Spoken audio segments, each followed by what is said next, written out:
ഡ്രമ്മിലുള്ള മാവേതാ? അതിൻ്റെ മുമ്പ് നമ്മൾ കറുത്ത മൂവാണ്ടനല്ലേ കാണിച്ചേ? ഇത് ചുവന്ന മൂവാണ്ടനാണ്. നമുക്കിത് പഴുത്താലേ എത്രത്തോളം മധുരമുണ്ട്, എങ്ങനെയുണ്ട്, ഭംഗി, ചുവപ്പുണ്ടോ എന്നൊക്കെ അറിയാം. നമ്മളിപ്പോൾ വാങ്ങി വെച്ചിട്ടല്ലോ. എന്തായാലും കാച്ചുണ്ട്. നമുക്ക് എല്ലാവർക്കും ഇത് പഴുത്താൽ തിന്നാട്ടോ. എന്നിട്ട് പോരെ? ശരി എന്നാ.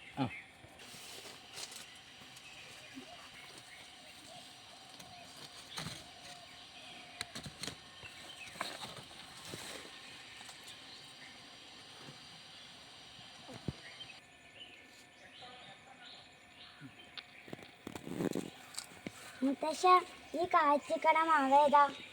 ഇത് സിന്ദൂരം എന്നാണ് പറയുന്നത്. സിന്ദൂരം എന്ന് പറഞ്ഞാൽ ഇതിങ്ങനെ നന്നായി മൂത്ത് കഴിഞ്ഞാൽ നമ്മൾ നെറ്റിയിൽ കിടുന്നില്ലേ സിന്ദൂരം, അതുപോലെ തന്നെ നല്ല ചുവന്ന നല്ല ഭംഗിയുള്ള മാങ്ങയാണ്.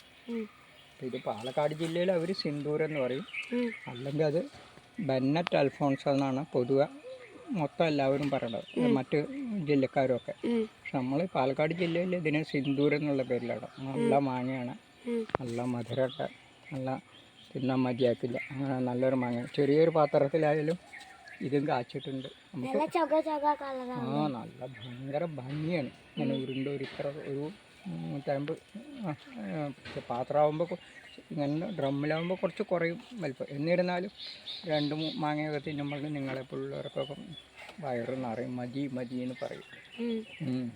പഴുക്കട്ടെ, അപ്പം കഴിക്കാം കേട്ടോ. ഈ മാങ്ങയുടെ പ്രത്യേകത എന്താ?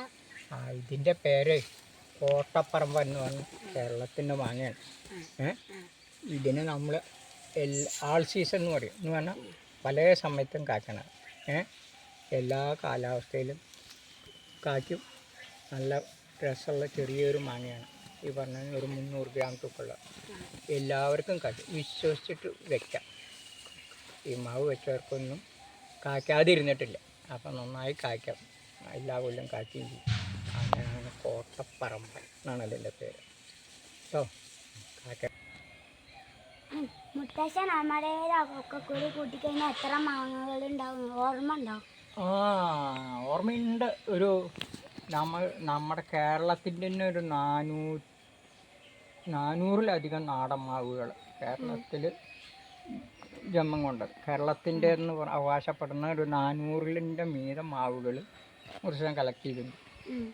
ബാക്കി ഒരു 150 മാവുകൾ വിദേശ വെറൈറ്റികളുണ്ടോ. പിന്നെ ഒരു ഇന്ത്യയിലെ മറ്റ് ജില്ലകളിൽ നിന്നായിട്ട് ഒരു 150, അങ്ങനെ ഒരു 700-ൻ്റെ മുകളിൽ മാവുകൾ കളക്ട് ചെയ്തിട്ടുണ്ട്. അതൊക്കെ നമ്മളിങ്ങനെ സംരക്ഷിച്ച് പോയൊക്കെ കാക്കട്ടെ. നമുക്ക് ദിവസം നനയ്ക്കണ്ടേ? നനച്ചില്ലെങ്കിൽ ചെറിയ പാത്രത്തിലല്ലേ. വളം ചെയ്യണം. ചെറിയ പാത്രം, ഓട്ടയൊക്കെയുള്ള പാത്രമല്ലേ, അപ്പൊ നനച്ചില്ലെങ്കിൽ ആ വെള്ളമൊക്കെ വാർന്നു പോകും. നമ്മൾ നമ്മുടെ നാടൻ പശുവിൻ്റെ ചാണകവും മൂത്രവും കൂടി പുളിപ്പിച്ചിട്ട് കുറച്ച് പിണ്ണാക്കിട്ട് ഗോമൂത്രം ഒക്കെ കൂട്ടിയിട്ട് അങ്ങനെ ഒരു കുട്ടി നന്നായി പുളിപ്പിച്ചിട്ട് പിന്നെ 10 വെള്ളമൊക്കെ ഒഴിച്ചിട്ട് ഇങ്ങനെ ഒഴിക്കും. ദിവസം അത് ഇളക്കിയിട്ട് വേണം അത് ഒഴിക്കാൻ. എന്നും നനയ്ക്കണം പാത്രത്തിൽ വെക്കുമ്പോൾ. വേനൽക്കാലം അത് വേണം. ഒരു നേരം കുഴിച്ചിടാണെന്നുണ്ടെങ്കിൽ ആദ്യത്തെ ഒരു കൊല്ലം മാത്രമേ നനയ്ക്കും. പിന്നെ നനയ്ക്കാം. മാങ്ങ ഉണ്ടായാൽ പുഴു കുത്താതെ ഈച്ച കുത്താതെ ഇരിക്കാൻ വേണ്ടിയിട്ടാണ് കവർ വെക്കണത്. കവർ വെച്ചാൽ എന്താ വെച്ചാൽ നല്ല ഭംഗിയുണ്ടാവും, മാങ്ങ നല്ല കളറുണ്ടാവും, പിന്നെ ഈച്ച കുത്തൂല, അപ്പോൾ പിന്നെ പുഴുവും വരില്ല.